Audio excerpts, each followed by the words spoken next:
Hey gang, it's your buddy Platt back with another Spirit Series video. Today we're going to Japan to talk about Japanese whiskeys. Japanese whiskey is unique compared to other whiskeys like Scotch whiskeys, Irish whiskeys, even bourbon, in the sense that it has a very definite history and can be traced back to two gentlemen at a certain point in time. Japan, for a long time, its history was a closed society, did not interact or trade with others. It wasn't until 1854 when the U.S. government decided that they wanted to open up Japan to trade, more importantly, using its navy to open up Japan, that Japan was exposed to whiskey. A gentleman named Commodore Perry led the U.S. Navy into Japan. With him, he brought a 110-gallon barrel of whiskey as a gift to the emperor. The emperor, along with the other elites in Japan, became kind of enamored with the whiskey. And over the next 50, 60 years, people tried to play around with whiskey, distillation, flavoring. There was no commercial production of whiskey at that time, but there was a kind of growing interest, as you would say. It wasn't until the early 1900s that somebody decided that it was time for Japan to have a commercial whiskey industry. And that gentleman's name is Suntory. He was a pharmaceutical wholesaler, but also a liquor importer. He had played around some other spirits, including a variation of port wine, and decided that Japan was ready for its own unique spirit or something different than sake.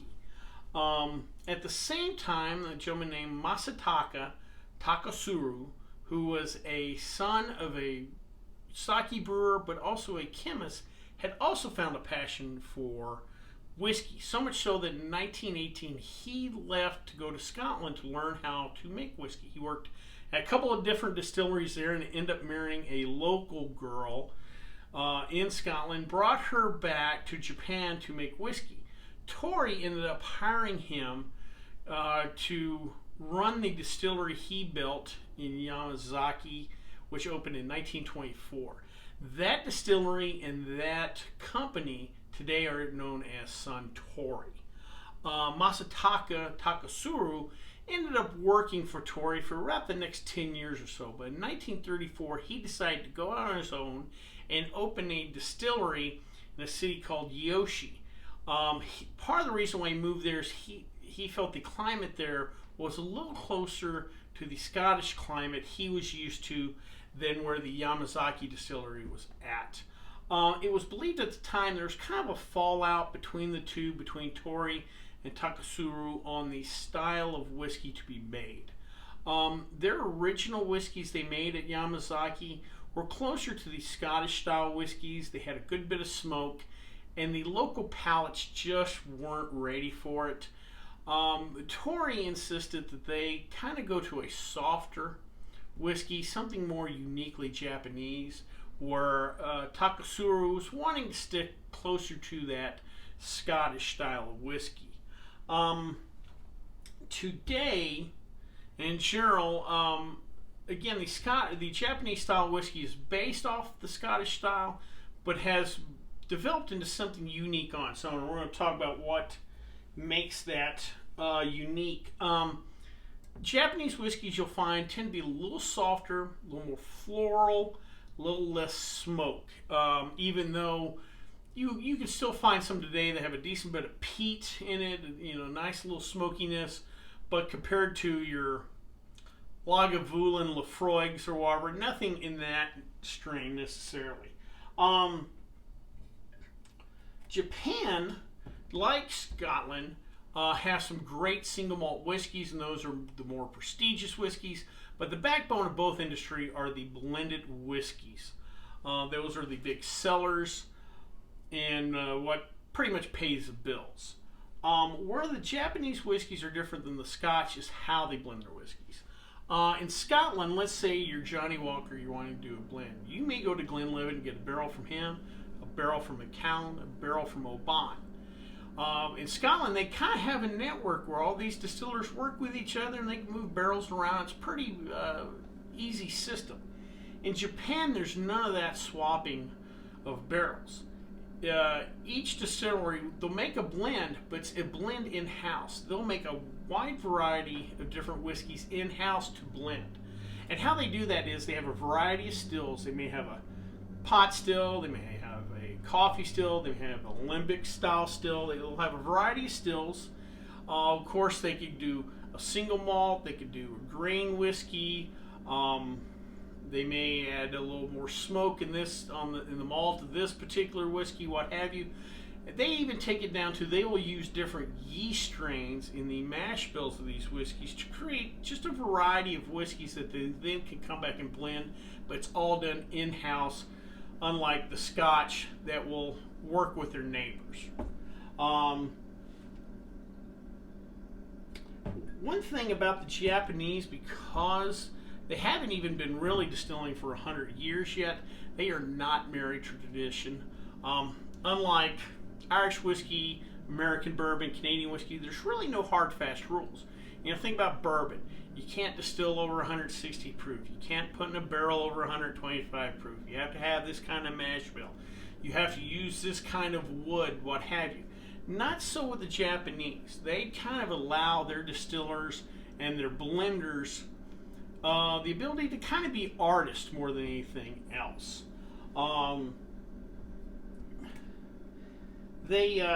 We talked about the two main distilleries or companies, Suntory and Nikka, but today there's around a dozen different distilleries. I think a couple more are planned. While that's still small by U.S., Canadian standards, or whatever, it is progress for Japan. Even though they only have 12 distilleries, Japanese whiskeys are thought of as some of the best in the world. And I think part of it is, if you do a little research, no one in Japan's making a well-styled whiskey. Even some of the great names here in the U.S., distillery-wise, you'll see they have a lower-end, well whiskey that they produce. Japan, there's none of that. If you go to a liquor store that has a nice variety of Japanese whiskeys, and you won't see anything that you would consider well or lower end. If you can find anything under $40, you found a steal in Japanese whiskeys. The particular one we're going to try today is the Suntory Toki. It's a blended whiskey, 86 proof, 43% alcohol by volume. The term Toki means time in Japanese. Suntory, besides being the largest name in Japanese whiskey, is also a major player worldwide. A few years back, you may have heard Suntory bought Jim Beam out. So it is one of the larger whiskey producers in the world, not just in Japan. So let's give her a try.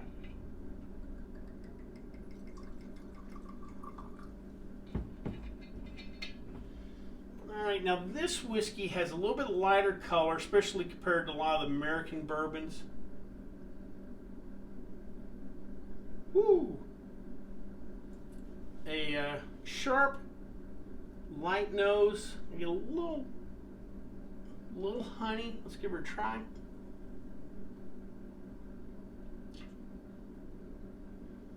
Ooh, that's nice. That is, I hate to use this term, but it's the first thing that popped in my mind. That's pretty. I mean, that literally tastes pretty.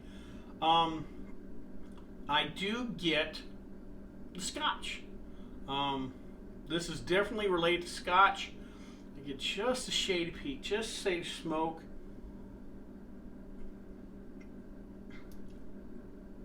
Like I said, I got a little honey on the nose, this little honeysucklish. This just reminds me of a really nice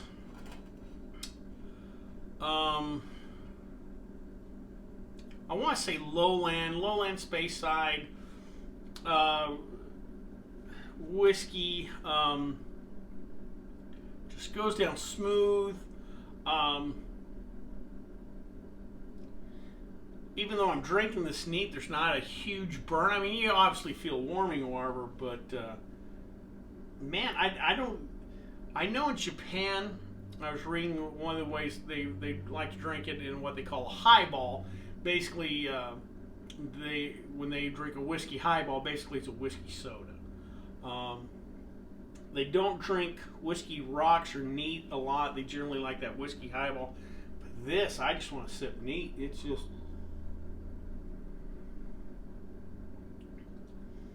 man, it is good. It's just a shade bit of spice, but not a lot. But that's just a little, like I said, just a little bit of honey, a little bit of smoke, a little bit of spice, but it just works well together, and it really coats the tongue nicely. It's just very drinkable. Well, I hope you liked this video. If you did, please subscribe down below. Also, please like the video because it lets YouTube know we're putting out good content. If you have any questions, comments, concerns, please leave them in the comment section, or you can always contact me on the Twitter page. Till next time, bottoms up.